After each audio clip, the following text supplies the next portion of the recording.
SMB at saka Converge, no, yung second game ata kagabi to. So ito yung magpapatunay na ang kailangan talaga ng San Miguel is yung import na magko-complement dito kay Junmar.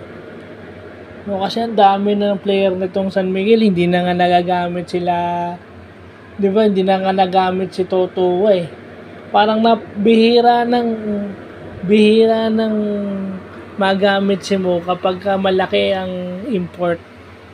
Pero anong nadadala nun? Di ba? Kung yung Jordan Adams is ganon din yung kinuha ng San Miguel. No, kaso wala atang nakitang perimeter points, walang shooting, no? Sa bagay, hindi naman kailangan yun dahil ang daming shooter ng San Miguel. Actually, yung Chris Rosales nga, third quarter lang, uminit dahil doon sa presensya siguro nung bagong import ng San Miguel. Dahil worry sila dun sa import ng San Miguel na bago, yung Anuseki, okay? Worry sila dun sa presence nun. So, loaded sila dun sa paint. Loaded sila sa loob. So, libre itong Rosales na to na nagbigay sa San Miguel ng komportableng kalamangan. Pero, nahabol ng Converge to eh. Naibaba ng Converge to. Because of their offense naman. Kaso, wala kang panapat kung dalawang malaki yung nasa loob.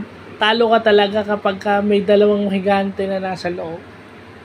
Na ang ganda pa ng nila kasi yun eh. Karamihan ng play nila high-low play lang. Yung interior passing pwedeng katasan ng San Miguel yun. At pag sinabi mong interior passing na high-low na ganyan, na pwedeng gatasan, maraming team ang mahihirapan. Kasi walang player sa PBA na kasing lakas ni Junmar at kasing lakas nung import.